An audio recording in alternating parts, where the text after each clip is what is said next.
This is a college textbook used in Rutgers University. It says, similarly, because humans and fish embryo resemble each other, because humans and fish share a common ancestry. They have tail and gill pouches. Interesting. 2004, this year, Holt biology textbook, says the evolutionary history of organisms is seen in the development of embryos. Folks, this is a lie. Now listen, if you have evidence for evolution, I would like to see it. Honestly. But I'm sick and tired of them teaching lies to support their theory. Where's the real evidence?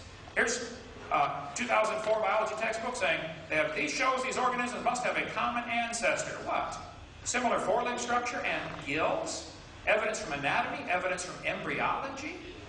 Look, if you got evidence, show it to me, okay? But don't lie to me. This textbook says we have a 5 to 6 week human embryo.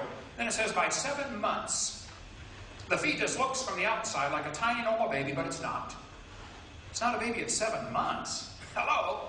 It's a human at conception. 34% of babies born at 5.5 months will survive. There's a 21-week-old baby in development holding a doctor's finger while he did surgery on the baby before it was born. The angel of the Lord said, behold, thou art with fetus. No, I believe he said you with child. Yeah. Let's see. Scott Peterson is accused of murdering his wife and unborn child. Well, Paula, you hypocrite. You're in favor of abortion, and yet when you want to get Scott Peterson for murder, you say it's an unborn child, don't you? Why do they keep this in the textbooks? That's the only way to justify abortion. There's no other scientific evidence to say, well, it's not a human. It's just a fish or an amphibian or a reptile. Why is it when you destroy an eagle's egg, you get a $10,000 fine? Is that obviously a baby eagle? Oh, no, it's just an egg. It's not an eagle yet. Oh, duh. This textbook says, humans have an appendix that is vestigial. You don't need it anymore. That's a lie. You need your appendix. It's part of your immune system. That's been known for years. The appendix is one of the sites where immune system responses are initiated. Now, if you do have your appendix taken out, you can still live. I understand, okay? But you've got a much better chance of getting quite a few diseases. You can live without both your arms and both your eyes and both your legs and both your ears also. It doesn't prove you don't need them. The argument for saying, well, you don't need it, therefore it's proof for evolution, that's a stupid argument. Now, come on. Okay? That's losing something, not gaining something. This textbook says, the whale has a vestigial pelvis. Many organisms retain traces of their evolutionary history. For example, the whale retains pelvic and leg bones as useless vestiges. The National Center for Science Education, right here in Berkeley, California. Dr. Jeannie Scott is the president now. Well, she came tonight. She was invited. I want to take him to lunch today. Honestly, I'm a nice guy. We had lunch. It was a good time. Okay, yeah. Andrew Carnegie left a bunch of money behind to start this organization purposely to keep evolution in the schools and keep creationism out. Here's the homepage of the National Center for Science Education. Skip's right back there. He works there. You can verify this.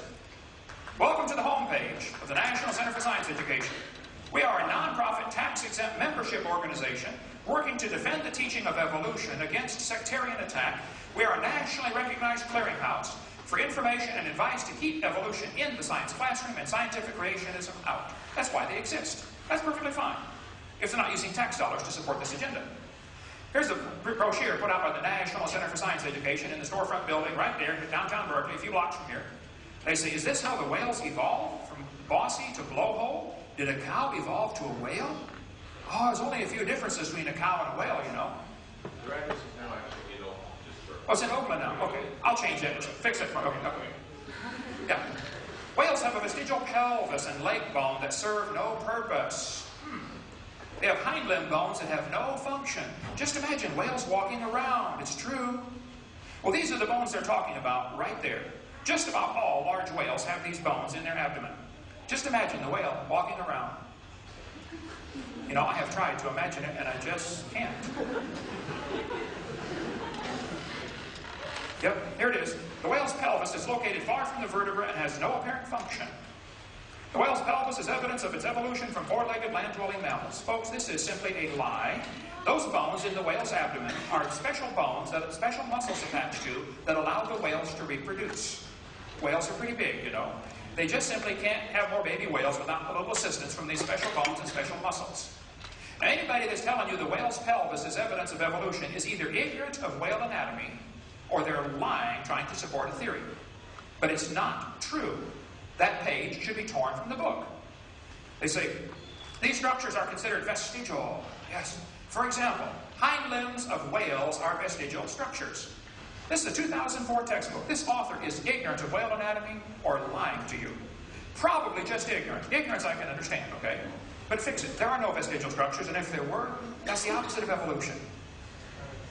That's the opposite of evolution. We can talk a long time about whales if you like. Bring that up during Q&A time. We'll talk about all that. You name your whale. I'm ready for it, okay?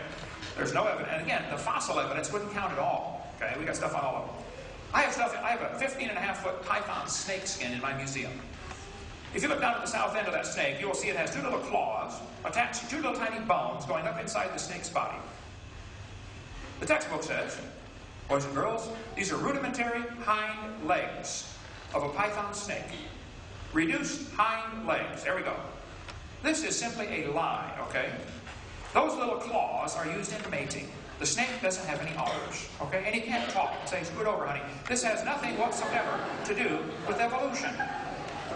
This, again, somebody's ignorant of snake anatomy, or they're lying to you, trying to get you to believe a theory. Now, if you've got evidence for evolution, show me. But quit lying about this stuff, okay? This one says, humans have a tailbone that is of no apparent use. This is vestigial tailbone in humans. Vestigial structures can be viewed as evidence for evolution. Organisms having vestigial structures probably share a common ancestry. This is a lie. There are 9 muscles that attach to the tailbone, without which you cannot perform some valuable functions. I won't tell you what they all are, but trust me, you need those muscles. And I've told people for years, if you think the tailbone is vestigial, I will pay to have yours removed. Okay? Bend over. They say, well, this baby's born with a tail. Look at that right there. That's not a tail, okay? There's no bone, no cartilage. It's not even lined up with the spine. It's a growth in the skin. It's simply fatty tissue. It's not a tail. Don't tell anybody it is, okay? This guy says the coccyx is a small bone at the end of the human vertebral column. It has no present function. And it's thought to be the remainder bones that once occupied the tail of a long tail of a tree-living ancestor. This is simply a lie, folks. A tail would be very handy to have, right?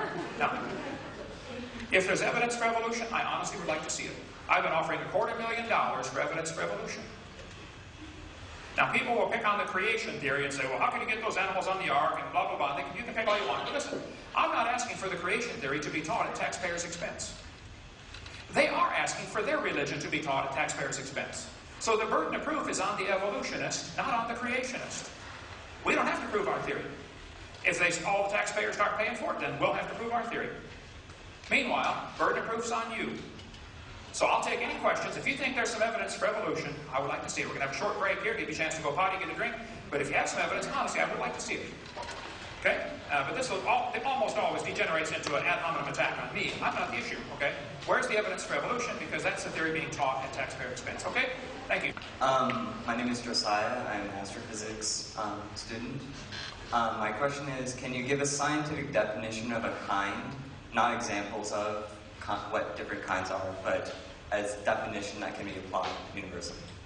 Well, the Bible says if they can bring forth, they're the same kind. I don't know that I can define exactly where the kind border is in every place, but keep in mind, the question is a little off topic because the creationists are not asking for their view to be taught. The evolutionists are asking for their view to be taught.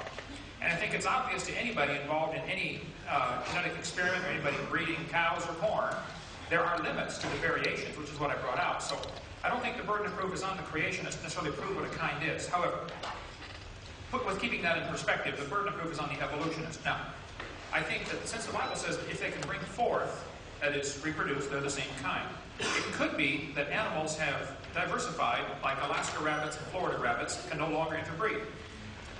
Okay, but they're still obviously the same kind. They could originally interbreed. So I will say the definition of a kind is those that in the original creation, 6,000 years ago, were able to cross, to mate and bring forth. Rabbits can mate and bring forth.